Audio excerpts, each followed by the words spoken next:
Good evening, race fans, and welcome to tonight's broadcast on the Elite Racing Network of the Stay Tuned Sports Truck Series, the Chicagoland 135, to kick off the playoffs for the 2024 A season. I am Zach Evans, joined in the booth, but with William White, Dave Huckleberry, producing tonight's broadcast. William, the battle for the championship begins tonight.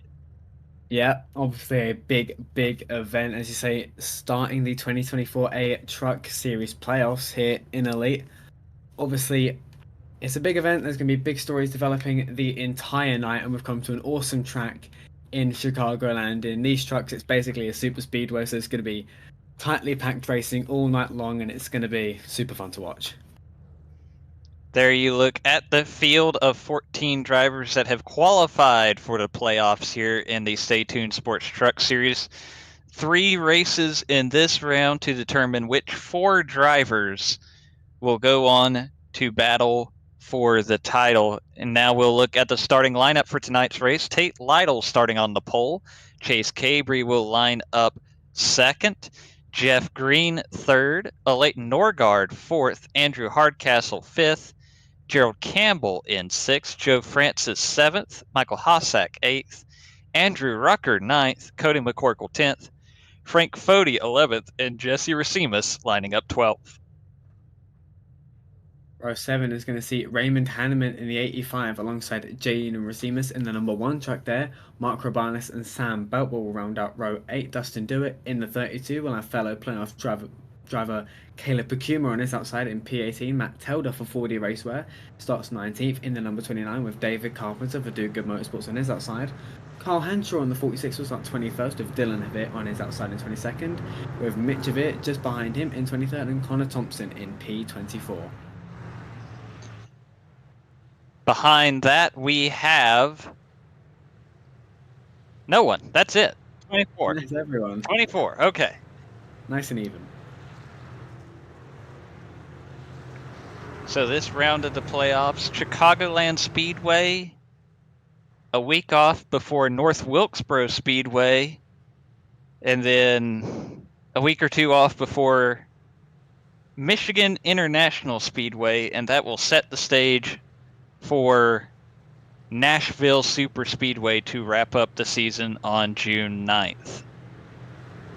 Yeah, definitely an interesting calendar. We've got 2 essentially super speedways in Chicagoland and Michigan being split by a very iconic and unique short track in North Wilkesboro Speedway. So definitely a unique set of tracks for these guys to be challenged on. It's going to bring out the best of these drivers, and I think we're going to have a very worthy championship for at the end of it. But now pace cars pulling off. We're getting towards the restart zone. Tate Lytle and Chase Cabry are going to kick off the 2024 A Plus here in Chicagoland. They step on the loud pedal.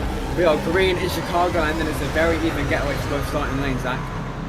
Indeed it is. Tate Lytle leading the way. Chase Cabry in the 39 truck on the outside. The playoffs are underway here. 90 laps the distance tonight at Chicagoland. You can spot some of those playoff drivers. They've got the yellow windshield banners.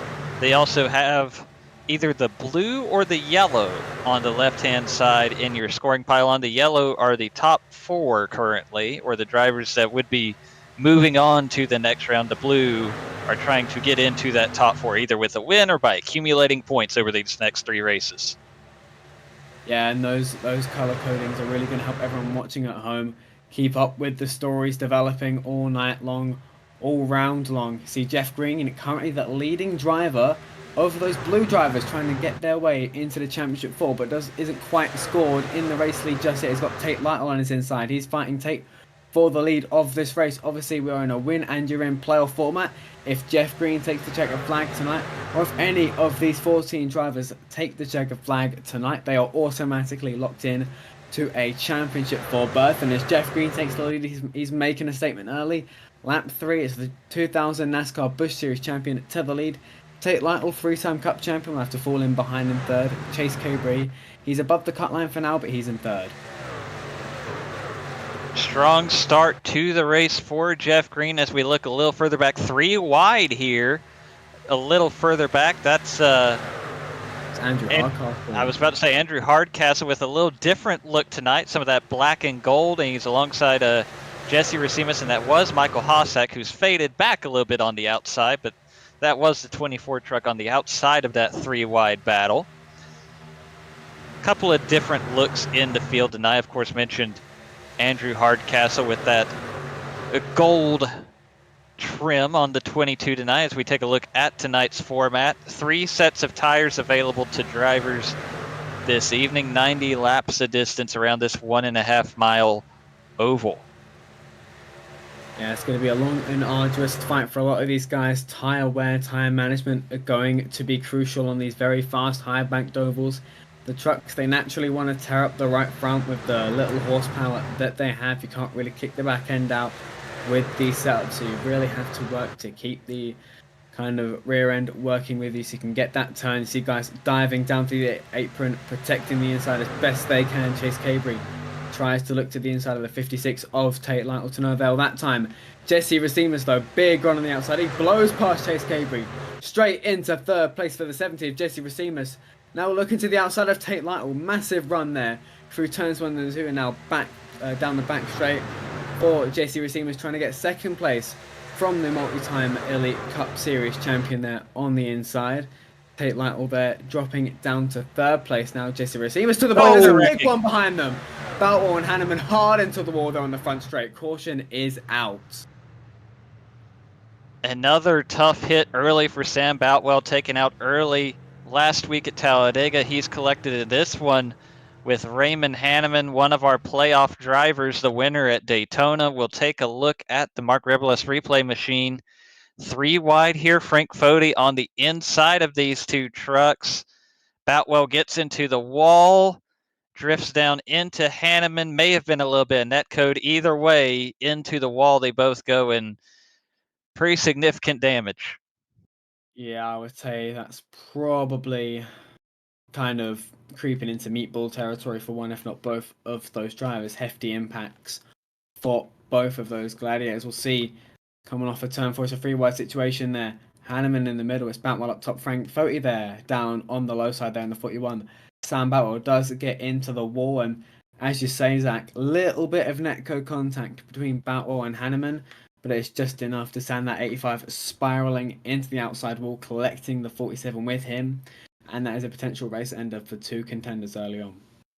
They do indeed both have the meatball flags displayed here on the iRacing service. You see Raymond Hanneman bring his truck to pit road. Sam Boutwell already on pit road. So tough break for both of those drivers here on lap 8.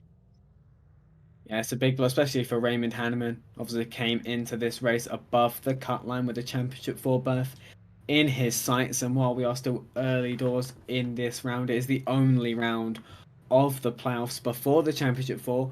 We're going to go straight from 14 down to 4. You see Race Control there issuing the tally to the 47 of Sam Boutwell there. A non-playoff driver, Sam Boutwell, so not massive consequences for being out of this race, although he is in his own points fight there for 15th and back. But Raymond Hanneman is going to be losing a fair few points to the cut line as a result of that incident.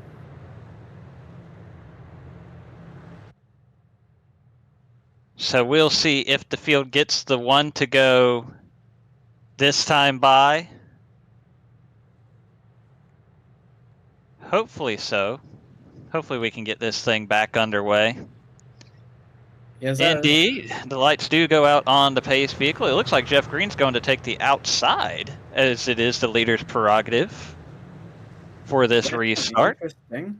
I see it. I think Jeff Green might have seen in his rearview mirror how Jesse got the run on Tate through the middle of the corner in turns 1 and 2, managed to blow by him on the outside there, as well as Chase Cabry. So I think experimentation definitely welcomed at these kind of unique ovals where they're not necessarily symmetrical in terms of banking or shape. So yeah, why not experiment early on? Maybe you'll find the winning formula that gets you into the Championship 4. So definitely worth the risk, I think, for Jeff Green. So it'll be Jeff Green, Jesse Racines on the front row, Chase Cabry, Tate Lytle lined up on row number 2, Leighton Norgard, Cody McCorkle on the 3rd row for this restart. Of course, interesting spot for those guys that have the black background on the scoring pylon. Guys like Tate Lytle, Jesse Racimus, Frank Foti. No championship battle for them, but still 4 more races to try and go to victory lane this season. As we'll see the pace car pull down pit road. Field's under the control of Jeff Green. We are back underway. A little bit of a sluggish start, it looked like from this perspective, but Jeff Green able to stay out front at least for now. Jesse Racimus throws it in on the bottom lane here, and he's got to have the help from Tate Lytle. We see Raymond Hanneman rejoining the field from pit road after getting some of his damage repaired. But this battle for the lead continues on the restart. Yeah, Jesse Racimus with a very good restart there. It seemed like Jeff Green might have just hesitated on the loud pedal a little bit there. Saw his truck stutter a little bit as he got into the Geico restart zone, maybe a little indecisive, and that might have cost him dearly. He lost the lead to Jesse Racimus coming out of turn 2 there as Racimus threw it in on the low side, made it stick. He almost lost second place to Tate Lytle, but again, that outside held on beautifully there. As Tate Lytle didn't get a great run off the corner. He's got Chase Cabria now on his outside. Behind them, Leighton Norgard, Cody McCorkle joining the fray. Everyone on top of each other there. You see Andrew Rucker there in the back of this pack. That's 13th place, all within just over 1 second. So the fans here in Chicagoland getting a brilliant shot tonight. See Matt Telder there, all the way down to the apron, trying to make the big moves as Leighton Norgard gets to the inside of his teammate Andrew Hardcastle there. ABBA Motorsports teammates fighting in and around the top 5, trying to accumulate as many points as they can to try and get towards the championship 4. But here comes Jaden Racimus there with a big climb up through the field early doors here, looking for 6th place on the outside of Leighton Norgard, Zach. Indeed, lots of excitement here in this pack.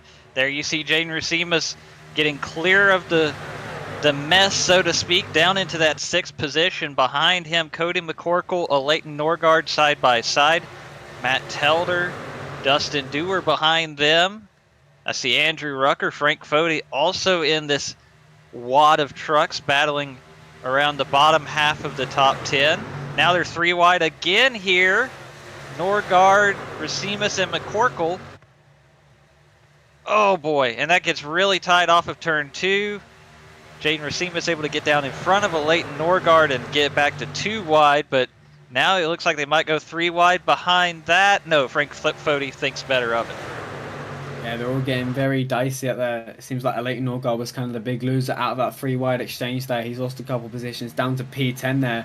Andrew Rucker got a bit out of shape there, up in 9th place, just behind Dustin Dewar there. Obviously, visibility at a premium when you're riding this close to each other, as Andrew Rucker gets a bit tight off the corner. That allows Matt Telder to get to the inside of Andrew Rucker, now to the inside of Leighton Norgard. We are once again 3 wide going into turn 1. Matt Telder doesn't quite have the run. He'll have to concede that position for the time being. Leighton Norgard back up to P9. Andrew Rucker won't give it up easily, but Leighton Norgard does get clear there. You see Tate Lytle on the low side. He gets back past Andrew Hardcastle, who just got past him a little while ago. Hardcastle up to the high side now, fighting Cody McCorkle there for position number 5. McCorkle on the inside, Hardcastle on the outside. Andrew, though, with a decent run there, maybe trying to get back to Tate Lytle, but he's got to worry about fending off Cody McCorkle first, a fellow playoff driver rival there, so points obviously critical in these early stages of the playoffs. Oh, McCorkle out of shape there out of turn 2. He hangs on to it, but definitely a heart in the throat moment there for the driver of the number 2 truck. Hangs on to it, trying to hang tough on the inside of Dustin Dewar there as this battle continues, working lap 17. Yeah, Cody McCorkle would really want to only lose 1 position out of that there. Obviously to the 32 of Dustin Dewar, but now facing pressure from all angles. He's got a Leighton Norgard directly behind him. He's got Jaden Racimus to drivers right there on the outside. Andrew Rucker in tow as well, giving the one a mighty shove down the back straight away. You see the field roaring into turn 3. Jesse Racimus, the leader. Jeff Green forming a 2-car breakaway at the front because it's about half a second back to the 39 of Chase Cabri. Tate Lytle and Andrew Hardcastle rounding up the top 5. So at the front, they're getting a bit more spread out, a bit more single file. We might see these guys sort of settle into a long run, but behind them in the Hornet's Nest from about 8th on back there, with Jaden Racimus and Cody McCorkle is still getting super, super dicey as everyone scratches and claws for every position they can get. And at some point in all this battling, you're going to start seeing some of these right rear tires give out. You're going to see trucks start to slide into the wall on corner exit or get loose on corner exit. I don't know how much longer this can go on, but right now the battling is fierce in this portion of the field. You see Jaden Racimus able to get in front of Cody McCorkle. He's probably got to try to get up to Dustin Dewar if he can, but there you see everybody starting to dance and get out of shape behind him. Yeah, it was getting majorly loose. Definitely a surprise to me. It might be something to do with the track temperature. I know the last time I drove the trucks at Chicagoland, I found understeer to be a massive issue. So to see these trucks stepping out like that, it's definitely a pleasant surprise. But yeah, I think it's going to make the racing very interesting. As we're almost going offset 3 wide there into turn 1. Bakuma, Foti, and Rucker there. Almost 3 wide going into turn 1. It's still Foti and Rucker fighting for P11. And P12 there just behind the top 10 runners. Hossack trying to enter the fray as well in the number 24 in a playoff fight of his own. But Caleb Bakuma was 14th and last in the playoff drivers, trying to make a statement. He's trying to get up towards the top 10 there. He's got his Lake Norman teammate Frank Foti just in front of him. Again, maybe trying to go 3 wide. We're in the same position as we were a lap ago. Bakuma can't quite get there, but he's definitely knocking on the door of the outskirts of the top 10. Andrew Rucker holding firm as Cody McCorkle and Andrew Hardcastle get majorly loose, and there goes Carl Hanshaw. I think the yellow is out there yet. Caution is out. Second of the 9. We'll take a look at the replay here. Hanshaw did a pretty good job saving this, but I don't know if he had help with the save. A little bit of netcode start set, it looks like, with the 59 of Caleb Pekumer. He gets sideways, and then, Caleb Pekumer is going to be the one that helps straighten out Kyle Hanshaw. And unfortunately, that's going to send Pekumer towards the inside wall. Don't know from that angle if he was able to keep it off the wall or not. We'll have to take another look here to see what the outcome was for the driver of that 59 truck. We'll see. I think he did. Oh, hang on to it. Oh, maybe not. I was expecting a bit more of a flick there, but hopefully just a left side scraping, get it fixed, get back out there. Don't want to be losing too much ground to the cut line this early on in the playoffs. So hopefully Caleb can stay on the lead lap as everyone is into their pits. As you see, the race control call. Net code 59 into 46, no tallies or penalties assessed for anyone out there. But Jesse Racimus leading pretty much the entire field down into the pit, Zach. Indeed, you see the field come to pit road. I imagine you'll see 4 tires for pretty much everybody here. Certainly fill the tank with fuel, try to get in position for... Oh, we've still got, it'll be close to 65 laps to go when this thing's restarted. Jesse Racimus looks like he's going to win the race off pit road. Gerald Campbell might have done something a little different there. He's got to pick up a ton of ground here. But there you go. There's the race off pit road. While we have a chance, Dave, might be a good chance to work in some advertisement. All right, we'll be right back. Racing isn't easy, but experiencing it is. iRacing puts you in the driver's seat with the industry's leading sim racing game. Drive on laser scan replicas of the greatest racing circuits from around the world. Go head-to-head against other drivers chosen by skill-based matchmaking to ensure competitive racing at every level. Compete across all your favorite series. In officially licensed cars, engineered to deliver the most accurate driving experience possible.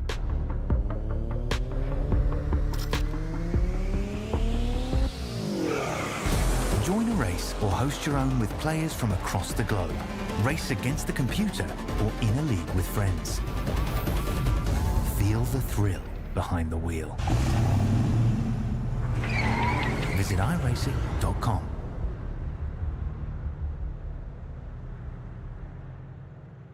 The NASCAR Cup Series returns to Worldwide Technology Raceway on June 1st and 2nd, 2024. The time to get your tickets is now. For only $10 down, you can lock in your seats for an incredible weekend of family fun, featuring the Enjoy Illinois 300 and the Confluence Music Festival. Racing, music, camping, it all adds up to one amazing party. Go to www.raceway.com for the hottest ticket of the year.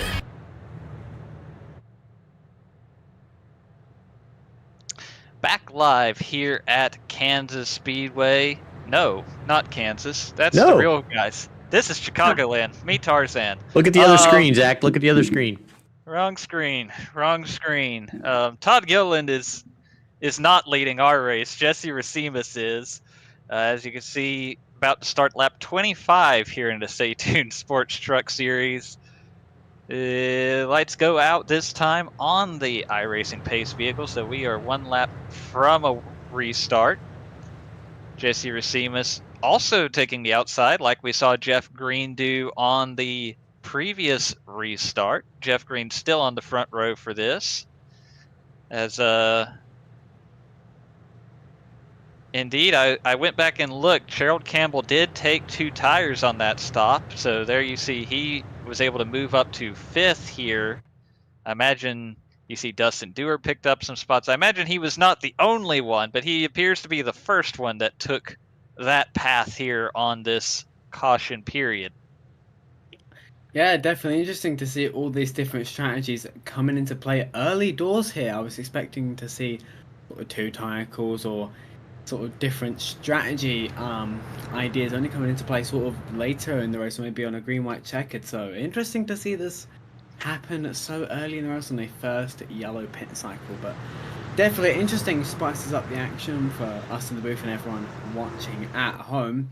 But it's going to be 2 4-tire guys leading the field back to the green. Jesse Racimus again taking the outside. It'll be Jeff Green on his inside. Back green. It's a brilliant start there from Jesse Racimus. Has left the field absolutely in the dust, caught them all sleeping. 0.3 of a second, the gap already closing with that slipstream. Chase Cabry now fighting Jeff Green and Taylor over 3 abreast back for second place. Jesse Racimus checking out at the point there, but Gerald Campbell looking feisty there on those 2 tires. Not quite going 4 wide though. It's turn 3, still 3 wide for second. Have to wonder. You mentioned William. Sometimes in your experience here, the truck likes to get tight over the course of a run. 2 tires might help free up a tight race truck, but we'll see how it works out early on this run for those guys. Right now, hanging tough, though. You see Chase Cabry on the outside of Tate Lytle. That is a battle for a second, not quite alongside. Now he'll cross over to the inside. They're going to be 3 wide into turn 3. Yeah, offset 3 wide there. Jesse Racimus giving plenty of room there, making sure he doesn't get tagged there. But Chase Cabry is going to get past the pair of them. It's buy one, get one free for the 39, and he's back to the lead. For the first time tonight, Chase Cabry looking to get himself a championship 4 berth here in the Truck Series. He gets past fellow playoff driver Jesse Racimus there to get to the front. It's Tate Lytle now fighting Jeff Green there for 3rd and 4th place. Dustin Dewar just behind them. Jaden Racimus trying to have a look at the 32 there. You see Tate Lytle still facing pressure from the 38, bit more of an aerial view. You see Jeff Green running the high side. That's going to give him more momentum off the corner. But Tate Lytle has the drive from the 2 in front of him, so it's going to be hard for Jeff to build up a run. Meanwhile, Chase Cabry taking the apron, looking very smooth out in front. Very smooth out front indeed. Now we're looking at Jeff Green trying to, or excuse me, yes, it is Jeff Green trying to get alongside Tate Lytle. Couldn't quite find the space there out of turn 2. Again, he'll take a little bit of a higher line through 3 and 4. Still not able to pull alongside Tate Lytle, but he is able to stay in front of Jaden Racimus in that 1 truck. Jaden Racimus alongside Dustin Dewar, another one of those do-good Chevrolets, as they battle for 5th and 6th. Yeah, clean there, obviously important to have, which is why we're seeing Jeff Green run about 3/4 of a truck width to a truck width higher than Tate Lytle is through the corners there. That is allowing Jaden Racimus to just have a little look at the former Busch Series champion, but unlikely to amount to much for the number 1 truck as he's still facing pressure from Dustin Dewar for Do Good Motorsports. Obviously Jeff Green's teammate there 32, trying to halt the progress of the number one. Has been super impressive in these early stages, with a third of the race just now ticked off for these drivers. Andrew Rucker there with another good performance. He's up in P7 there, in the number 64 there. Only the second fall behind our race leader, Chase Cabry. Jaden Racimus a little sketchy through turns 3 and 4 under the 32 of Dustin Dillward. They keep it clean, and it's 2 by 2 outside the top 10. Leighton Norgard now trying to make a move on Frank Foti. We saw lots of this side-by-side racing on that green flag run earlier. Oh, just a little bit tail happy there from Jaden Racimus. He'll try to slot in front of a Leighton Norgard and behind Andrew Rucker. Now we look a little further ahead. Jeff Green battle for third with Jesse Racimus. Couldn't quite clear him out of turn 4, but he does have the momentum, but I think he's got to still have to leave it. No, he's able to close the door on Jesse Racimus. Yeah, Jeff Green had the shorter distance around the racetrack down that curved front straight, allowed him to just clear Jesse Racimus and pull up in front and give himself a good racing line. Going down into turn 1, didn't have to compromise the entry. Just a couple positions back though, Andrew Rucker, Dustin Dillward going at it for that final top 5 spot. It looks to be advantage Rucker on the low side as he's got the run past Dustin Dillward. He'll take to the apron to try and cut the distance around the track. Dillward though will have the momentum on the high side as that apron as you come off and then back onto the track does kill your momentum just a little bit. It's that trade-off of cutting off your momentum for cutting the distance around the racetrack. But now Dustin Dillward fighting back on the high side with that added momentum, trying to hang on the quarter panels of the 64, trying to take the air off him to reduce his efficiency through the corners. Dustin Dillward a lot further alongside now, trying to retain that 5th position. Dustin Dewar, one of those playoff drivers, as is Andrew Rucker. Dewar able to get in front of Rucker for that 5th position here. Now you see Jaden Racimus. He's got to set his sights on that 64 truck of Andrew Rucker and see if he can work his way closer to the top 5. Closing in on halfway. It'll be 36 laps on the board this time for your leader, Chase Cabry, and the rest of this Stay Tuned Sports Truck Series field. Andrew Rucker looking to the outside. We move a little further up. Jeff Green, Jesse Racimus again battling for that 3rd position. Yeah, the battle for third's really been heating up in these last half dozen laps or so. Jeff Green on the outside of Jesse Racimus trying to take that 3rd place away from Jesse, who's led a few laps in this race, as has Jeff Green. They've both conceded those top 2 positions to Chase Cabry and Tate Lytle. But the fight for third is still fighting for those all valuable points, as well as bonus points for leading laps. And obviously, ultimately trying to get a berth into the Championship 4 with either an automatic win or through pointing their way in. See Chase Cabry already down the back straight, trying to break the slipstream. Saw him just duck down just a little bit there in front of Tate Lytle, just trying to break the slipstream ever so slightly. But behind them, we've got a massive gaggle, starting with Frank Foti and Jaden Racimus behind them. This is indeed a gaggle. You've got Frank Foti, Jaden Racimus, Matt Telder, a Leighton Norgard, Joe Francis, Cody McCorkle, all in this. Oh no, Jaden Racimus is around. Big one there off the Oh no! Jaden, big flip. Poor Jaden Racimus, he got hit hard there by Gerald Campbell for the 2nd race in a row. Jaden Racimus upside down after a flip at Talladega, and we've caught him get sent into the shadow realm this time here at Chicagoland. We'll see what happened in the Robalis photo replay. Just got loose coming out of turn 2. Matt Telder didn't have much time to react to it. Gets into the back of the 1, and he's just going to slide up the racetrack. Nothing he can do. Michael Harsack gets a tag. Hardcastle gets a tag. Campbell gets a wallop into the side of the 1. That sends him barrel rolling into the catch fence. And as I mentioned, for the 2nd race in a row, Jaden Racimus upside down. Tough break. And from what I'm seeing, Racimus, Campbell, and Hossack all getting meatballs from this. Which, a little surprising on the Hossack one, but no surprise whatsoever for Gerald Campbell and Jaden Racimus that they suffered significant damage in this one. Yeah, definitely. I think Harsack might have just scraped the suspension of the 24 and just kind of almost plied it right off the left front of the 24. We'll have to see what happened there. On the bias photo replay, I would say that is exactly what happened. He didn't hit him hard, didn't really hit him at all. You don't see any cosmetic damage. I think he's just taken the left front off it and kind of swiped that wheel clean off, and that is what's caused the meatball on the 24 machine. Unsurprisingly, a meatball for the 1 and the 00, who will be finding themselves in pit lane. But again, we've got the whole field pitting for tyres and fuel under the caution.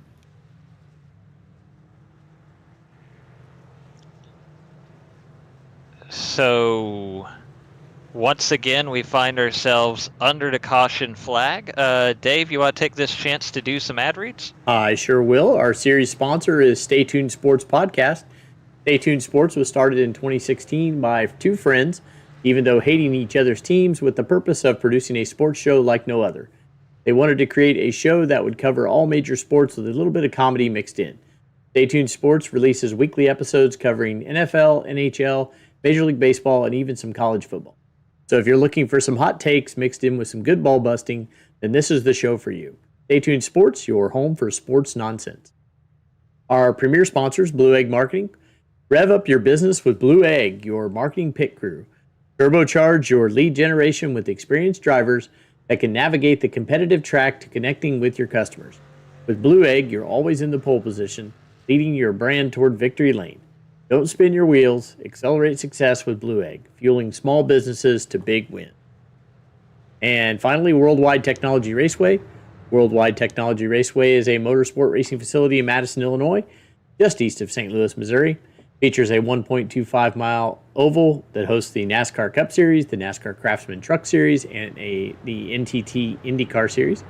It has a 2-mile infield road course used by Trans Am, SCCA, and Porsche Club of America, a quarter-mile NHRA drag strip that hosts the Midwest Nationals event, and the Kartplex, a state-of-the-art karting facility. Those are our sponsors for tonight, gentlemen. Thank you, as always, to our partners here on the Elite Racing Network. Just as a housekeeping note, it looks like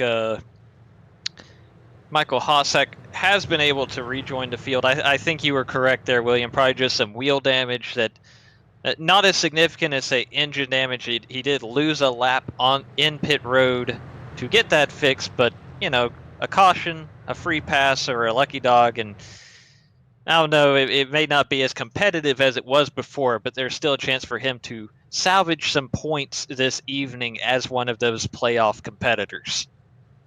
Yeah, definitely. I think Michael Harsack's kind of win hopes will have taken a hefty whack after a fairly hefty whack into the side of the number 1 machine. But yeah, definitely has to stay in it as best he can. He's a lap down, but as you mentioned, a lucky dog, a free pass, or some other shenanigans could put him straight back on the lead lap, and anything can happen. In the Elite Racing League, we've seen the same driver go upside down at 2 races in a row. So really, anything can happen. Michael Harsack just needs to maximize what he can get in the situation that he's currently in through no fault of his own. So yeah, he just needs to get his head screwed on straight and try and get out there and see what he can do. I can't tell you how many times in Elite or other leagues where I've had a night like that where you get involved in a wreck and you just try to get as much damage as you can fixed and hang around a lead lap, and then you take a night that should have ended with a 20th or 25th place finish, and you end up finishing 12th because everybody wrecks on the last lap or something like that. So certainly Michael Hossack got to try to fight the good fight here as we get ready for a lap 43 restart. You see Joe Francis, your leader here, Cody McCorkle, joining him on the front row for this restart. Field rolls through the restart zone. Joe Francis fires, and we are back underway here at Kansas. We are actually back underway here at Chicagoland. The real world. I said it again. It is down in He really Kansas, wants to be Zach. at Kansas. Apparently, it's a really good race though, so I don't blame him. I'm not watching it. I don't know. Oh, well, I hear good things on the Bird app while we're in ad breaks, so yeah. Oh well, Tate Lytle now trying to go for the lead, much like Chris Buschott went for the lead in the Kansas race just now. Tate Lytle to the point as Joe Francis struggling on those older tyres. He loses up to Jeff Green and to Chase Cabre, potentially now to Jesse Racines down to 5th for the Strictly Stocks Motorsports number 35 Ford F-150 there. But fighting for the lead, Jeff Green and Tate Lytle. As soon as he got it, he's lost it. Tate Lytle losing the back end of that 56. As he's now got Chase Cabre on his outside. Jeff Green clearing to the lead by a couple of tenths of a second there. As we are 3 by 3 like wide. Talladega through turns 3 and 4 at Chicagoland. Tate Lytle will just squeak into second place. Chase Cabre into third. But it's Dewar, Racines, Rucker, Francis and McCorkle. They're 3 wide behind them with Telda, Norgard and Foti. That's all the way back to 11th place, all within 1 second. Oh boy, Frank Foti almost tagged the wall out of turn 2 there, kept it out of the fence. This battling, as we've seen all night long, intense. Joe Francis falling backwards here on this restart. There you see Andrew Rucker's got to try to jump in front of him in the 64 truck. Meanwhile, Tate Lytle all the way down to the grass through to try over there in his battle for third with Dusty Dewar. Dewar's got a head of steam on that outside line, though. He's got to rocket up to the third spot, and he's got to try to bring Andrew Rucker with him. Yeah, that top sign looking definitely very potent there. We saw Joe Francis struggle on that restart there on the older tyres, but now as he's working the top lane, he's really doing well. Up in 6th place, hanging with the front runners there, facing pressure currently from Matt Telda there. On the low side in the 29 there. So definitely struggling for pace, but he's not falling back like a rock as we might have anticipated after his turn 1 and 2 struggles there on that restart, down to 7th place. For the 35 will likely now be facing pressure from Chase Cabre and a Leighton Norgard behind him there. But look, 2 by 2 by 2, that's all the way back to about 16th place there around Javier and Hardcastle there, who is side by side for 16th and 17th there. So fights all up and down the field, Zach. Oh, it is all going on here. There you see Chase Cabre trying to make his way around Connor Thompson for 9th. Did not get the run into turn 1 and 2. He needed to do that. Connor Thompson with the strong showing in that 16 truck. Now you see Frank Foti in that 10th position, and they are almost 3 wide. They might get the 3 wide behind him there with Chase Cabre, Kyle Hanshaw, and Dylan Javier. Yeah, Dylan Javier now trying to get to the outside there of Chase Cabre. Cabre struggling on the inside line there, trying to make something happen. Maybe thinks that the inside line will become potent later on, or that maybe it's a tyre saving technique. But Joe Francis just got split through the middle there on Dylan Javier and Chase Cabre. Joe Francis suffered a big wad of understeer through turns 1 and 2, struggling on those old tyres. We see him really start to fall back now towards the outside of the top 20. Currently scored in position number 15 there. But you got split through the middle, Need for Speed style there.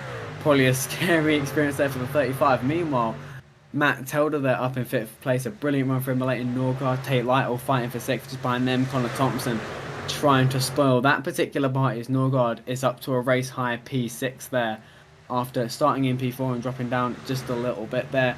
Connor Thompson now looking to the inside of the 12 there. Continuing to fight there. Big power move there from Connor Thompson trying to go up into 6th. He has the run on the inside. Norgard unable to respond there. Leighton trying to hold it on the high side there. You see Tate Lytle battle for the lead. The grass. Battle for the lead. And it's Andrew Rucker and Jesse Racines, Zach. Andrew Rucker looking to the inside of Jesse Racines here. Couldn't quite make it happen there, but these guys mixing it up at the very front of the field for the top spot on lap 51. Jesse Racines, Andrew Rucker, Dustin Dewar, Jeff Green, they're all in this playoff. They've all got the yellow windshield banners and spoilers. And we know how much a win matters to those drivers here. Andrew Rucker right on the tailgate of Jesse Racines going into turn 1. Yeah, Andrew Rucker giving it absolutely everything he's got to try and get past Jesse Racines. We all know how important those wins are in these playoff rounds. It's win and you're in. If Andrew Rucker wins tonight, he'll fight for a championship on June the 9th at Nashville Superspeedway. So it means absolutely everything to try and take the lead from the 70. Even if it's just for a bonus point for leading a lap, it could be absolutely crucial come the end of the round of 14. This is again to the inside of the 70. Andrew Rucker trying to move towards the lead there. Sliding up the track, the 17 to 64 Dustin Dewar waiting in the wings for something to go wrong between these two, for them to either burn each other's tyres or take each other out. Again, Andrew Rucker fighting on the low side. Jesse Racimus fighting on the high side. Racimus has the momentum, Andrew Rucker has the shorter distance, and it seems pretty much even pegging throughout those two, but Andrew Rucker will lead that lap. It's a bonus point for the 64 that could be all decisive, Zach. Indeed, it could be, but meanwhile, while they battle, you see Dustin Dewar waiting to see how it plays out. Matt Telder has worked his way up to 4th. And if these guys continue to run side by side, I imagine more and more of these drivers are going to close in on the leaders. But this battle for the lead continues on. Andrew Rucker in the 64, Jesse Racimus in the 70. Still side by side as they come to the line to start lap 55. Looks to be just about advantage. Andrew Rucker going through the corners, obviously on the inside. He's just eking out like a couple thousandths of a second each lap there. We see Jesse Racimus really powering back on the high side that time. Awesome camera shot there from Dave Huckleberry up in the production booth there, as Jesse Racimus continues to hang on the outside. You see as Rucker starts to power ahead.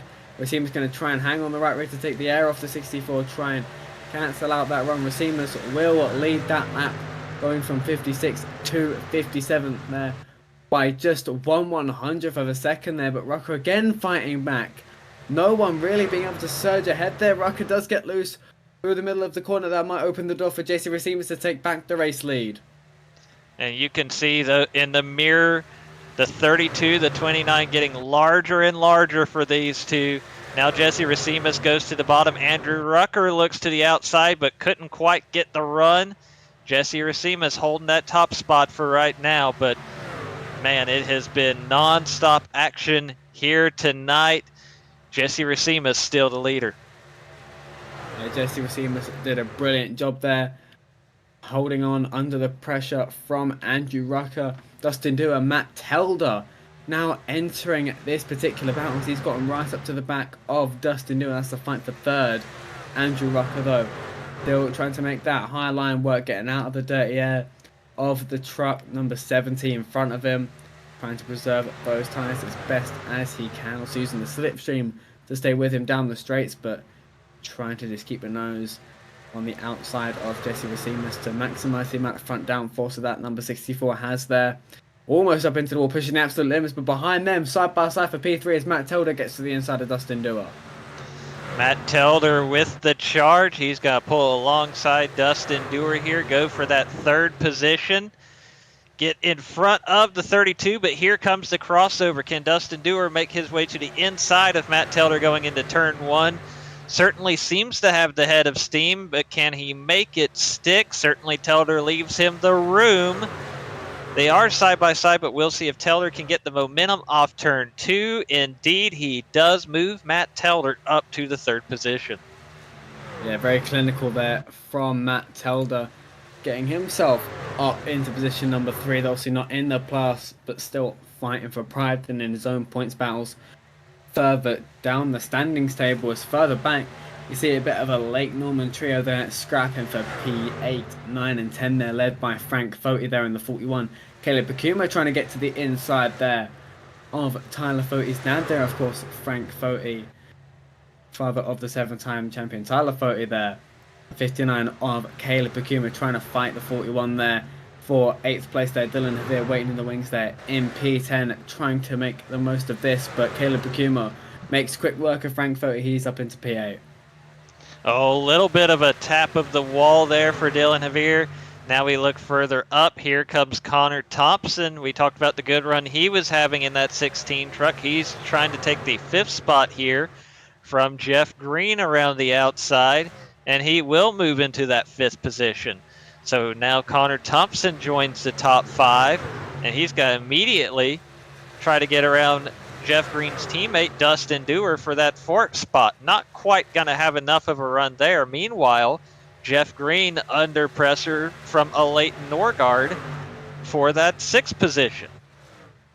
Yeah, Connor Thompson looking really strong there up into 5th place. A Leighton Norgard as well that just gets up into P6 there. Jeff Green seems to be struggling on this particular stint as a Leighton Norgard makes quick work of the former Busch Series champion there up into 6th for a former Championship 4 contender in the State 2 Sports Truck Series knows what it takes to get to this point, and I'm sure he's very capable of doing it again. The number 12 runs in P6 just ahead of him. It's Dustin Dewar and Connor Thompson that were fighting for 4th and 5th. That fight is since ended with Connor Thompson coming out on top. He's up to a race high P4, looking for the podium positions. He's flying on the high side. He's got the run on Matt Telder. It's a fight for third. It's Matt Telder and Connor Thompson. What a run for Connor Thompson right now. He pulls alongside Matt Telder. He's got to pull the slide job up the hill. Take that third spot. Here comes Telder on the inside. He doesn't want to give it up just yet. And now here comes Dustin Dewar. He's got to try to add himself back into this mix as well. Yeah, Dustin Dewar on a bit of a resurgence here. Up the fielder on the inside of Connor Thompson, unable to make it work there. The outside looking very strong. Leighton Norgard, big contact with the wall there for the number 12. Leighton Norgard will have to assess the damages on the side as well. Big scrape there on the right front quarter panel there of the number 12. We'll see if that has any hindrance to the performance of that particular machine.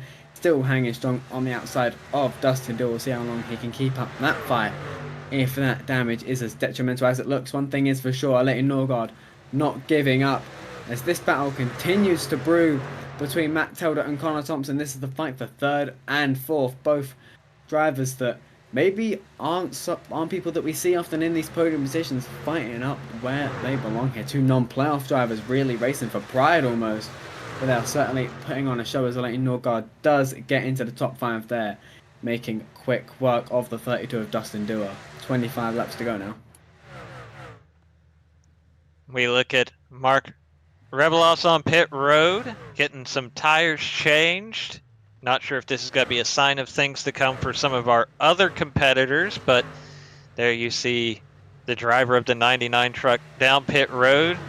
Back on track, Jesse Racima still the leader. Andrew Rucker in second. Matt Telder in third. And, oh! Ooh. Now that's Jaden Racimus in the wall. He is 2 laps down. Currently running 22nd, and that's not going to help his chances at all there as Leighton Norgard. Dustin Dewar and Jeff Green all work past the number 1 machine there. Big contact there for Jaden. Looking back at this battle for third, Matt Telder, Connor Thompson, like you mentioned, both currently, if they were to finish where they are now, these would be career best finishes, or at least, yes, career best finishes for both of these guys here in the Stay Tuned Sports Truck Series. For Connor, we haven't seen him in about a month. If my note keeping is correct, his last start was Slinger, which was just shy of a month ago here in the Stay Tuned Sports Truck Series. Now we see Cody McCorkle coming down pit road in the number 2 Ream Chevrolet for Mountain Man Motorsports. Yeah, obviously Connor Thompson put on a good show. As you mentioned, his career best finish in the Truck Series is a P9. He's done that twice in 2023B, as well as earlier this season at the Milwaukee Mile. His best elite finish ever was in 2022B. That was in the Cup Series at Atlanta. P2 on that particular occasion, so yet to take the checkered flag, but he's certainly working his way towards it. Less than a second off the leader, Jesse Racimus, and he is still trying to get past Matt Telder for what would only be his 4th podium in his elite career. So an awesome run there for both these guys. There you see Connor Thompson looking to the outside. Now he's got to stick to it. He's kind of, definitely at this point, he's clearly just trying to give Matt Telder a lot of things to think about. Running a lot of different lanes, moving around. Some of that, as you mentioned earlier, getting clean air on that nose, getting out of the wake of Matt Telder's 29 truck, but some of it's mind game also, as you see some more trucks pulling down pit road off to the side. But definitely a lot going on in the cockpit there for Connor Thompson in the 16. And definitely, as we get down to these really important, the nitty-gritty, as it were, of these races, just 20-odd laps to go, you really have to make do with what you have and really maximize what you can get out of the situation you're in. And Connor Thompson's trying to do that by running all these different lines, trying to get inside Matt Telder's head there. You just see Sam Batwell exiting pit road there. Going to be many laps down there. Actually, only one lap down there for the 47, so I think he was the one that pulled down into pit road. They see him exiting now with Matt Telder and Connor Thompson screaming by as they duel for P number 3. This is the closest they've been all night long. Connor Thompson all over the back of the 29, looking for a route to P3 as Andrew Rucker just in front of them. So Telder and Thompson, they've collectively caught the 64 of Andrew Rucker. So both these guys could be looking for a career best finish of second as Thompson goes to the outside of Matt Telder. This battle certainly about to pick up here for P2. Andrew Rucker finds himself in the grasp of Matt Telder and Connor Thompson here. Connor Thompson, man, he's kept it out of the wall out of turn 2, but he didn't miss it by much. These guys using every bit of the racetrack right now, battling here with 18 laps to go. Yeah, he is pushing right up near the wall, Darlington style. Again, Matt Telder cuts the apron, trying to get to the left rear of Andrew Rucker, trying to mount a challenge, but here comes Connor Thompson. Big run down the straightaway for the 16. He's to the outside of Matt Telder. It's the preferential line around the racetrack for the time being. Out of shape! No! They both make contact. Down into the grass for Telder and Thompson. Oh, and that's got to be a hit. Telder's into the wall. Thompson down to the grass. Caution is out. Wow. What was shaping up to be an incredible night for both of those drivers in tears at the moment. They come together out of turn 2. We'll take a look at the Mark Rebeles replay machine. It looked like at initial look, Connor Thompson got loose on the outside too. Not sure if there was contact. I don't think so. I think just a little bit of wheel spin or whatever the case may be, a little out of shape down into the 29 of Matt Telder. Telder's got to clip the inside wall. Tally to the 16 of Connor Thompson is the call from race control. Now this does a couple of different things. All those drivers we had seen duck down pit road. They're stuck a lap down. They might be able to get the wave around here, assuming everybody that hasn't pitted yet will do so here for no other reason than the fresh tires. If they have any left, I mean, I do wonder if there might be a couple of guys who have used their allotment of tires at this point, but otherwise should be a busy pit road. I would definitely imagine pretty much the entire field will be coming down for 4 sets of tires. I think if we've counted correctly, 3 sets of tires, unless that includes the one that they started on. These guys have only pitted twice, as we do see the majority of the field coming down there, including the race leader Jeff Green, Leighton Norgard, Andrew Rucker, Jesse Seamus, Frank Fote, Tate Lytle.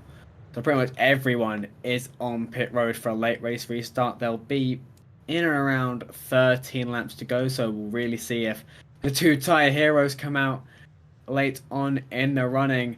It's Jesse Seamus who wins the race off pit road. Matt Telder up into second. He might have taken 2 tires. Darius Dustin Dewar gets out of pit road third. Green, Rucker, Norgard, Mitch Havitt, Tate Lytle, Kyle Hanshaw, and Dylan Havitt are your top 10 out the pit lane. One thing I noticed as the guys were coming down pit road, Matt Telder, iRacing can sometimes be a little generous on where it freezes the field.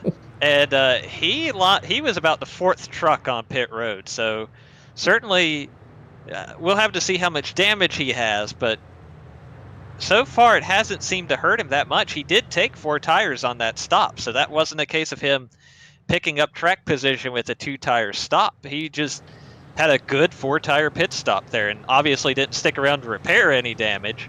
But I'm curious what kind of shape that 29 truck will be in on the restart. Yeah, definitely didn't he definitely didn't just kiss that wall. I'd say he really gave it a whack. On the inside we see the damage to the right side of the truck after contact with the 16, and you'd imagine there'd be some scrapes and bruises up along the left-hand side of that number 29 Toyota. So definitely interesting to see how Matt Telder fares on this restart, whether that damage is at all detrimental to his truck's performance or whether he can really make a challenge for the race win. As we're just cycling through the field, there's the top 10 out of pit road. Further behind them, you see Frank Fote there in the 11th, a solid run for that driver. We have a Lake Norman 10, 11, 12 there. We have Dogood's David Carpenter, not someone we've really talked about much in 13th, Andrew Hardcastle was running strong early on, down to 14th. Chase Cabry as well had a bit of a fall, down to 15th. Connor Thompson there involved in that latest incident, down to 16th. Aggressive Eagles, 17th position, Joe Francis there in the 35. Cody McCorkle from Mountain Man, Mark Rabalis there in the 99, and his teammate Michael Hossack there, rounding out the top 20. Sam Boutwell, 21st, 1 lap down, so certainly he's probably hoping for another caution as long as he can stay out of it to try and get back on the lead lap. Actually, I see where he's lined up now. He might actually be getting a free... Yeah, that's the old wave around for the 47 truck, so he'll be on the lead lap now, I do believe. I believe so, yes. He's got McCorkle, Rabalis, and Hossack with him. They are scored ahead of him. I imagine they will cycle towards the back of the pack.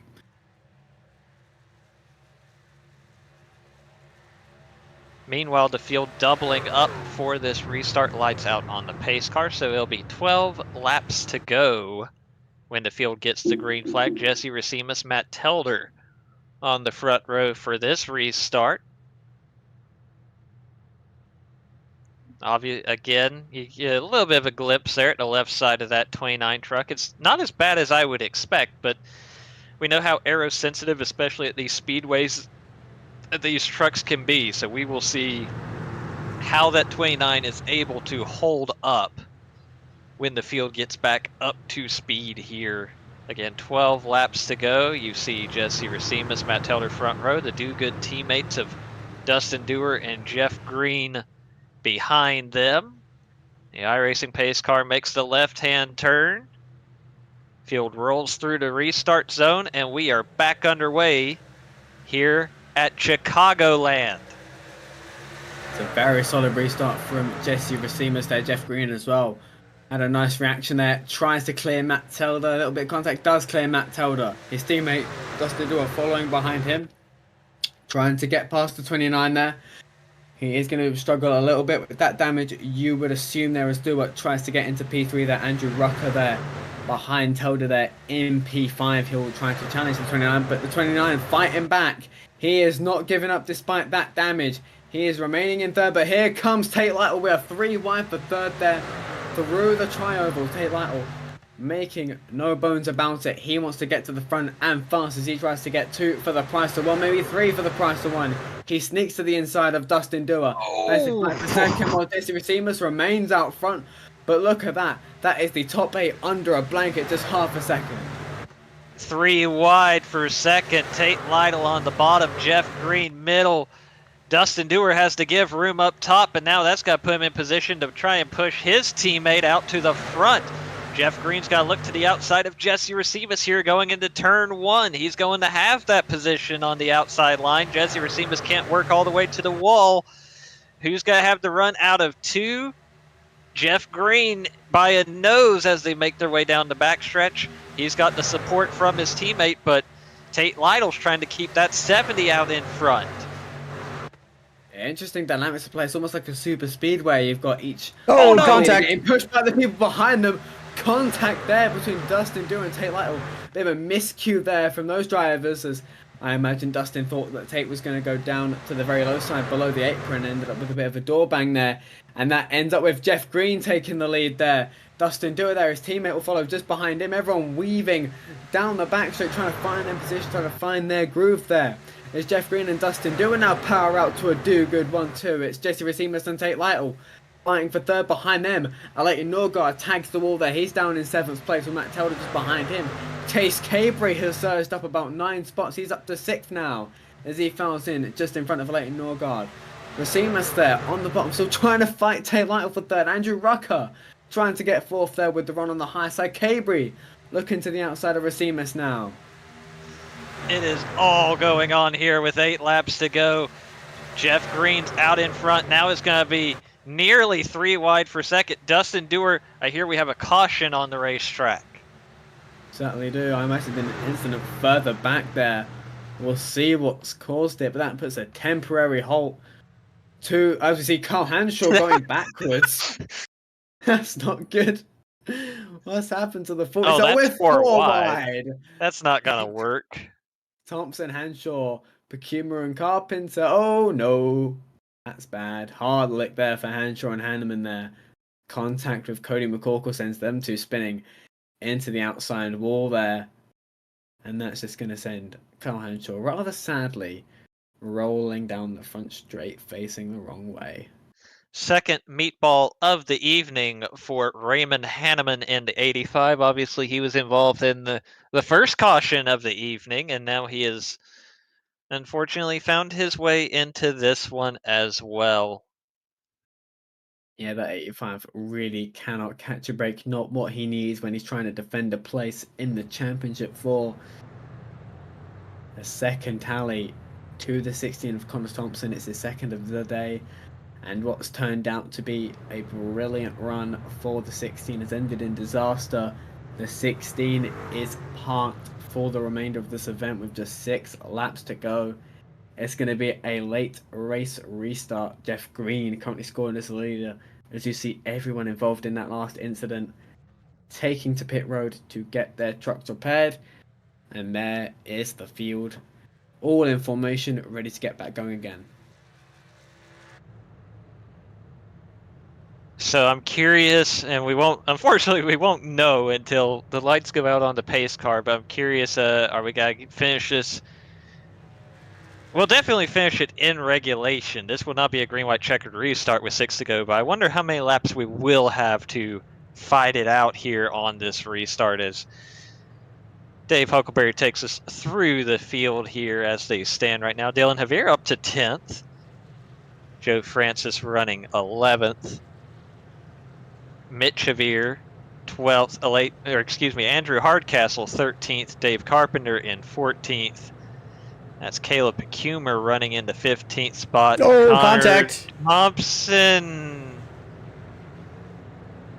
is Contact under yellow. Well, so that wouldn't have been. I mean, yes, it is contact under yellow. I'm very curious about a lot of things there. One, I'm curious if Connor Thompson is protesting one of his tallies, and that's why he's still on the racetrack. B, I feel like, Cody wasn't in that incident, so I'm pretty sure that he was just unawares of the stack up there. I'm pretty sure that was incidental, which does not change the fact that there can be a penalty for that. But I don't feel like that was a temper situation. Or would you say I'm safe on that, William? I think I'd agree.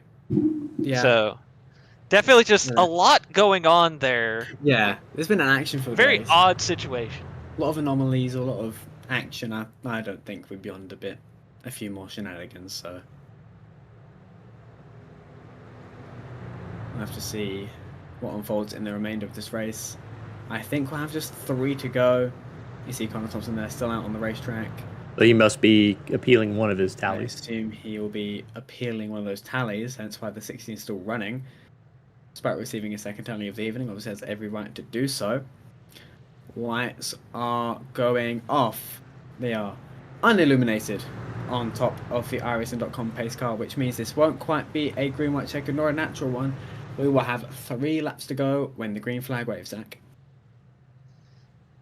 Indeed, it will be a 3-lap fight to the finish.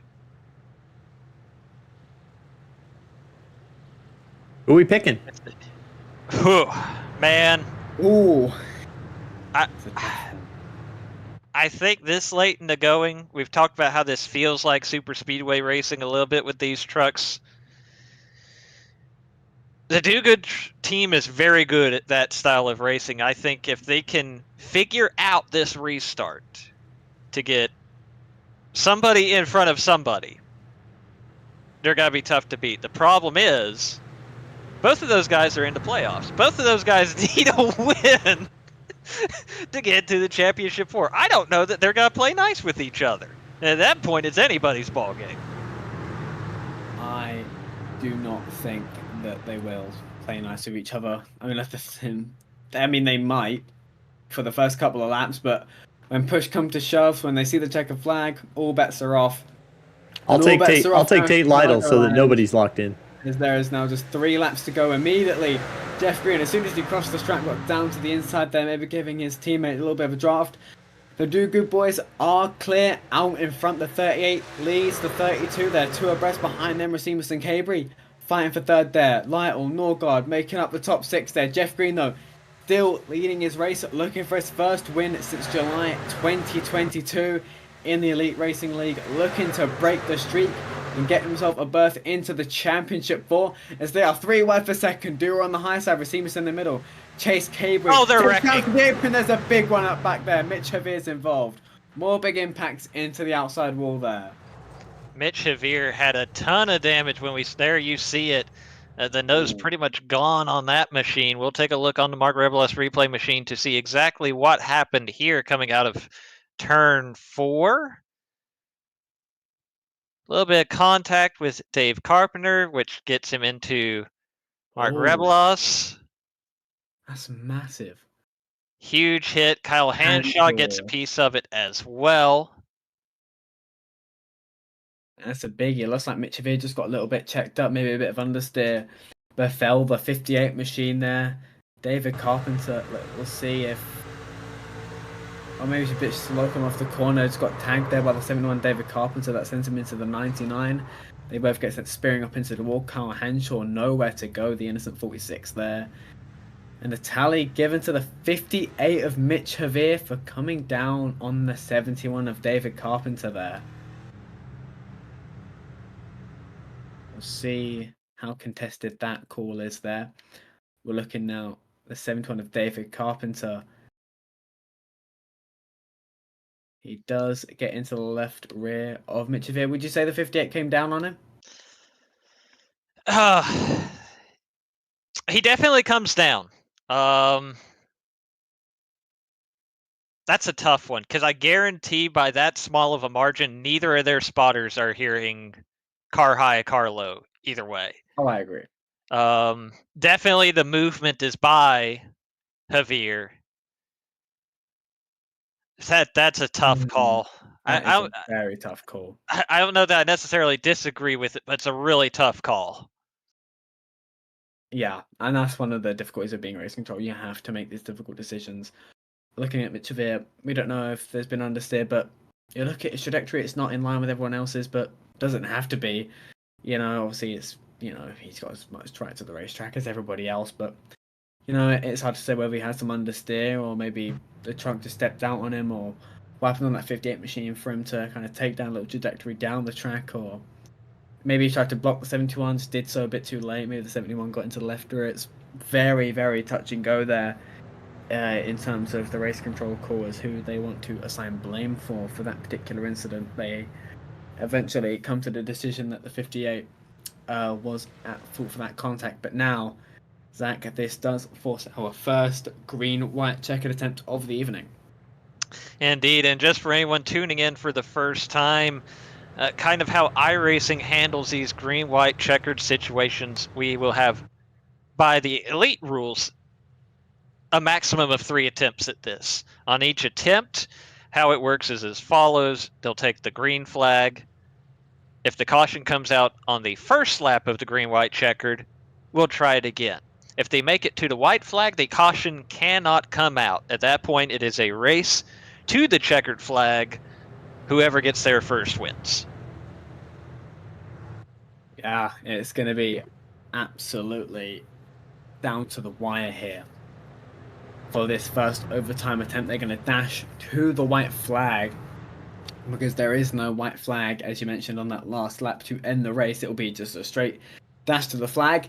The entire field could wreck, and Gerald Campbell comes out of the pit lane to win the race. We honestly don't know what could happen in these last 3 miles of running, and the intensity is only going to be up sky high with the playoff implications and the consequences and the stakes that are there, that are present, the stories, the rivalries, everything that's on the line here will be shown at full capacity. So it's going to be an awesome restart to watch. If they get to that white flag, expect to see the most crazy backwards moves. We might see 4 wide moves, honestly, on this restart. Just everything to try and get those valuable points, to get those valuable championship 4 berths. Watching the field making their way down the backstretch, double file once again. It'll be Do Good Motorsports on the front row. Jeff Green into 38, Dustin Dewar into 32.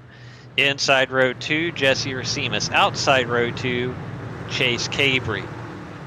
Behind them, Leighton Norgard, Tate Lytle, Joe Francis, Andrew Rucker, Frank Fody, Matt Telder, your top 5 for the first attempt at the green-white checkered restart here at Chicagoland. The first round of the playoffs, the first race of the playoffs. Who's got to punch a ticket to Nashville? Green flag is out. Jeff Green with the launch. It's a good start for Jeff Green there. Same as last time, pulls down in front of his teammate Dustin Dewar there. Tries to give himself the line. But you see they're 3 abreast behind them. It's Lytle, Racimus, and Cabry now. Lytle, Racimus, and Dewar there fighting for second place. Racimus ducks slow there in front of Joe Francis, who goes higher there. Goes to the very high side, trying to block a Leighton Norgard. That's the top 7 under a blanket there. 0.3 of a second between those guys there. Everyone fighting for everything they've got as they come out of turn 4. White flag is in the air. This race will end under green flag conditions. They're side by side for the lead. Tate Lytle trying to play spoiler. The one guy in this battle that's not in the playoff hunt. He's on the inside of Jeff Green as they make their way through 1 and 2. Here comes Jesse Racimus on the outside. They're going to be 3 wide down the backstretch for the lead here at Chicagoland. Who is it going to be? Jesse Racimus on the outside. Jeff Green to middle. Tate Lytle on the inside. Chase Cabry, Dustin Dewar all tucked as well. Tate Lytle with the run through 3 and 4. He's got to pull in front of Jeff Green to the line. It is going to be Tate Lytle in the 56, winning here at Chicagoland. The ultimate spoil sport did it at Richmond a season ago in 2023B. To have 2 drivers pointing in, he's going to force that situation once again. He opens his playoff campaign as a non-playoff driver with another win in the Elite Racing League for the driver of the 56. He plays spoiler in the playoff party, and it means that no one is locked into the championship just yet. With 2 races to go, we head to a short track at North Wilkesboro next weekend with more berths on the line. This is getting all the more intense as Tate Lytle is going to burn it down after a deserving victory here in Chicagoland. If there's any solace for the guys like Jeff Green, Chase Cabry there, it's, only 2 guys can win the next 2 races. There will be at least 2 spots open for points going into the championship 4. And they got a lot of points tonight with a strong run, but Tate Lytle burning it down on the front stretch at Chicagoland. He's your winner tonight in that 56 truck out of Pro Edge Racing stable. We will take a look at the results here. Unless Dave's computer says otherwise. Here we go. Tate Lytle, your winner tonight. Jeff Green in 2nd. Chase Cabry comes home 3rd. Jesse Racimus finishing 4th. Dustin Dewar rounding out the top 5. Joe Francis, Leighton Norgard, Andrew Rucker, Frank Fody, Cody McCorkle taking 6th through 10th. Frank Fody, good run for him in his return. Matt Telder 11th. Dylan Javier 12th. Andrew Hardcastle 13th. Dave Carpenter, 14th. Connor Thompson, we'll say 15th for now. Obviously, that will depend on the results of his appeal of those 2 tallies. He may or may not actually finish 15th. Michael Hossack, 16th. Caleb Becumer, 17th. Sam Boutwell comes home 18th. Kyle Hanshaw, 19th. Mitch Javier, 20th. Mark Reblos, 21st. Jaden Racimus, 22nd. Raymond Hanneman, 23rd. Gerald Campbell finishing last in the 24 truck field. That was an absolutely wild one there. You saw the entire top 10 there covered by less than a second. Everyone was absolutely on top of each other. The top 8, less than a half a second there. That's an absolute barn burner there at the end. I think we've got some interviews coming up now, Zach. Indeed, we'll start with our 3rd place finisher here. That is Chase Cabry. Chase, up and down night for you with the strategies and everything. You were everywhere from the front to the back and then back to the front there at the end with the 3rd place run. Walk us through your evening in this 39 truck. Yeah, the first run, I honestly didn't get to do much practice. I got in with like 5 minutes left because truthfully I thought it was at Talladega. and I was like, well, I'm not going to sit for an hour and practice at Talladega. And then I couldn't find it in the league sessions. And I found, it's at Chicagoland. So I get in, and I didn't get a chance to do a long run, so I wasn't sure exactly how it was going to play out over 20, 30 laps. And so I just tried to save my tires the first run just to see, and then we got a caution, and then I was like, all right, well, I'm going to go. And so then I was able to get up and get in the lead, and I noticed over that run that didn't really seem to fall off much. Obviously, with the draft, it's so big, especially considering we're pretty much wide open. So Tate was able to get close to me, but once he got there, he kind of stalled a little bit. And then once we pit, with about 50 laps to go, I knew we could make it about 45 on fuel, and we were going to be taking the green with probably 48 to go. And so I decided to save and try to make it to the end. I was actually 2 laps to the good, and I was just trying to.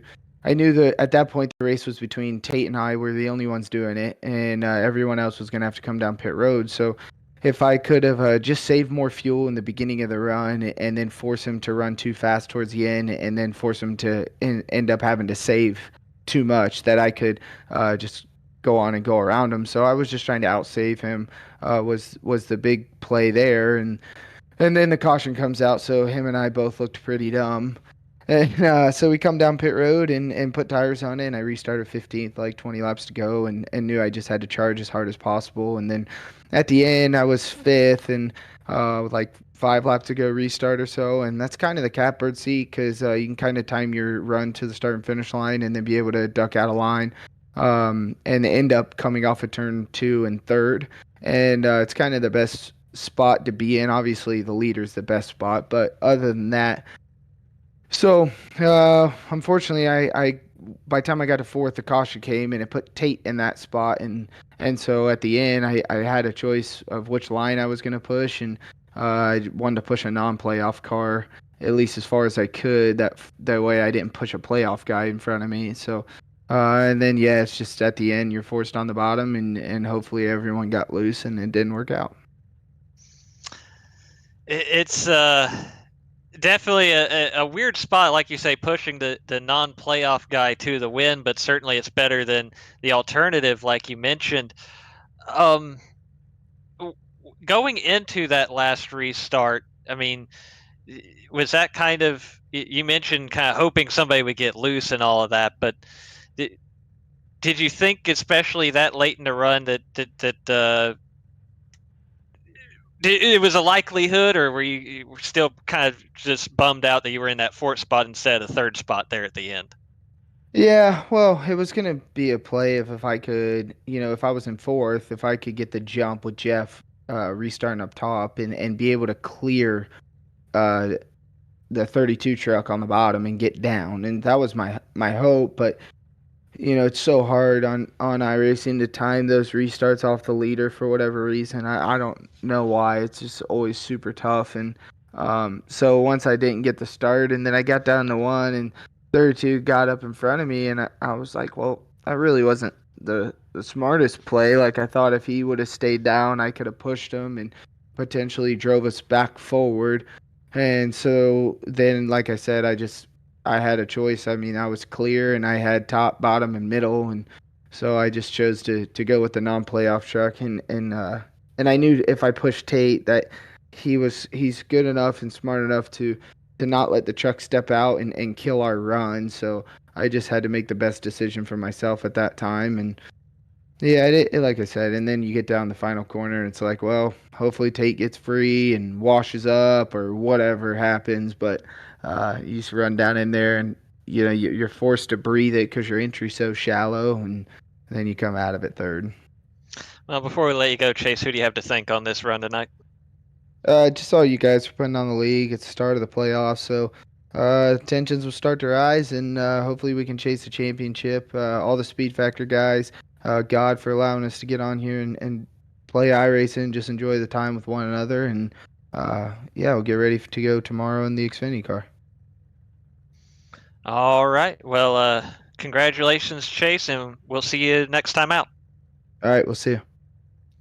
So that's Chase Caber, your 3rd place finisher tonight. Next, we will speak with Jeff Green, your runner-up tonight. Jeff, man, these late race restarts, you were in the right spot right up until the very end. How did it play out from your seat? I knew I was. Well, I didn't know it. I thought we could hold them off. I was trying. Dusty and myself were trying to plan the restart where we could get a little bit of break on him and he could push me. But when Tate and the 39 Chase got hooked up, I knew he'd be coming. I should have went down and tried to block him, but he had such a head of steam. I kind of missed the block, and I tried. Only thing I tried to do is run the outside. I run the lane up the whole day. I think it helped me save my right rear a little bit. We was fighting wearing right rears out or wearing the right rear down a little bit, and it'd make it loose after a while. So I was kind of protecting that throughout the race. I mean, it's pretty fast, and we got to that point where we needed to save fuel, and I'm not very good at that. So I tried to just go, and the caution came back out, and Dusty pushed me by him, and I thought we had it licked there when we had that like 7 laps to go, and then the caution come back out again. But anyway, it was a good race for us. Just appreciate everybody racing really clean. I think it was a great, should have been a great race to watch. So those trucks are really fun to drive. It's a great set to be able to muscle it around there, and you could actually run really hard each and every lap and still be able to save the right rear tires. So it's a good set, and just proud of the way we run tonight. We were talking about that before one of those late restarts, me and William, about how in a weird way, this was just enough like a speedway that there was a chance you and Dusty would be able to work together, and that certainly sounds like it was the plan. But also, y'all are both playoff guys, and a win means a lot to either of you at this point in the season.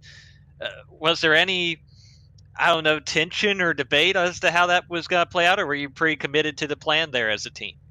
We were committed. Dusty, when he pushed me by to the lead, he told me he wasn't going to try to pass me; he's just going to try to push me. So that was the plan, and those favors come full circle. So I mean, I appreciate him doing that and being able to do that. We just on that last restart, the restart before the last one, I think we had enough break away from everybody that he was going to be able to hold them off and not let them get to me. But the last restart, they kind of got onto what we were doing, I think, and was able to gang up on us and kind of hung him out there. And that my partner left me, so not by his doing, but it was a great race. I mean, you can't complain for second.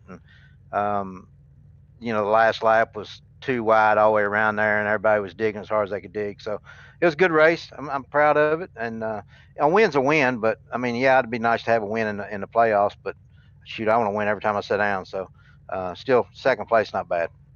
I hear that. Before we let you go, Jeff, who you have to thank? I got to thank Doc Turner out in Arkansas at Turner Eye Clinic.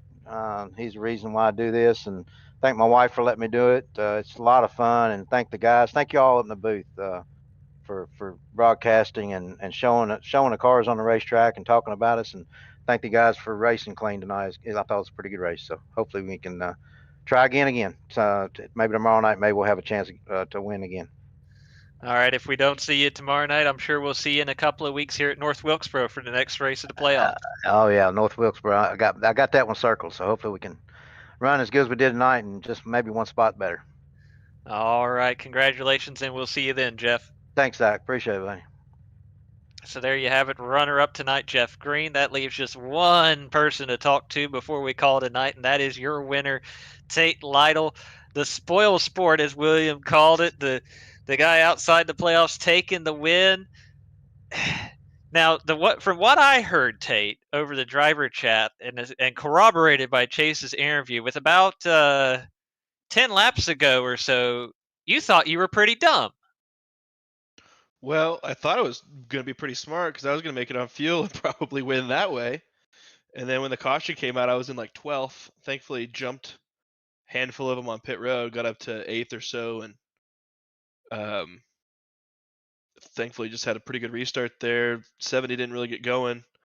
Put it on his inside and just kind of pinned it on the white line and never lifted. And thankfully came out the other side in front of everybody else. So fun race, though. Definitely an exciting race for sure. Going through, I mean, from the falling back with the saving fuel and then racing your way back to the front, obviously you didn't have the pressure of competing for a playoff, but it's like Jeff said in his runner-up interview. Every time he sits down, he's trying to win. How exciting did that make the evening? Kind of trying to alter with every change of plans with the strategy and the cautions and all of that. I mean, I honestly couldn't tell you. I don't even know. I mean, I just assumed most of the field's in the playoffs because there's only like 20 cars and there's how many chasers? Like 14. So I just kind of assumed most of them were in it, and just wanted to. If I just wanted to give them a challenge, I know that Chase is pretty darn good, and I think if it would have gone green, it would have been up to me and him on a normal race without fuel mileage. I think it would have came down to me and him. So I wanted to give him a bit of a challenge because he's just so good saving tires. I mean, if it went green for the entirety of the race, it could have got pretty spread out there, but it didn't. And I think I last lap passed there, and Chase almost came through with me. He gave me a hell of a push going down the back with 2 to go there, and that's kind of what got me position on Jeff. Love Jeff. Jeff would have loved to see him win, but I don't think I've ever let anyone else win in my life, so I wasn't about ready to start today. All's fair in love and racing, right? Yeah. Well, before we let you go, Tate, who do you have to thank for this win tonight? Pro Edge Racing, days gone by. Fody and them. I was in Discord with them for most of the race. Thanks for moving me before the race. Yep. And I had a fun time listening to them. I tried to convince Fody to come race, but he was helping his dad and a few of those other guys. But fun times, and yeah, hopefully I don't even know where they go next week, but I don't think I'll be able to make the race tomorrow. But hopefully Wednesday we can come out. Talladega, we're 10 points back, kind of in a hole after getting in the fence here at Chicagoland in the Cup car on Wednesday, and hopefully we can make up 10 points, and move on to the next round. All right. Well, congratulations, Tate. Good luck with those championship battles, and we'll see you next time out here. Thanks, guys. So there you have it, Tate Lytle, the winner this evening in the Chicagoland 135. William, we didn't punch a ticket to the playoffs tonight after all. Tate Lytle kind of spoiling the party, but that's just going to make these next 2 races all the more crucial on the path to Nashville. Oh, definitely. There's still all 4 championship 4 spots up for grabs in these last 2 races. So we know for a fact that at least 2 drivers will be pointing their way in. That's going to make those fights in the mid-pack and up towards the front just all that more intense, because they know that those 1 or 2 points that they get over their rival from leading a lap or just pipping them at the line could be what gets them into that final round. And equally, it makes the fight for those last 2 winning your in spots all the more important. So I think the racing is only going to get more intense. It's only going to get more important. And I think at North Wilkesboro and at Michigan, we are in for 2 absolute barn burners. Indeed, as you see, Wilkesboro, Michigan coming up in the rest of this round. Of course, the Rebel S Photography Grand National Series at Talladega to wrap up its first round of the playoffs tomorrow night here on the Elite Racing Network. Then later this week, you'll see on Wednesday night the Belly Up Sports Cup Series also at Talladega, ready to move on to its next round in the playoffs. But of course, Thursday night, a big one here on the Elite Racing Network, arguably one of the biggest ones of the year. The Warriors for Peace IndyCar Series contesting its Indianapolis 500 on Thursday night. You definitely do not want to miss that. So be sure to check all of that out here on the Elite Racing Network. For Dave Huckleberry and William White, I'm Zach Evans. Thanks for watching tonight. Congratulations to Tate Lytle on the win this evening, and we will see you next time.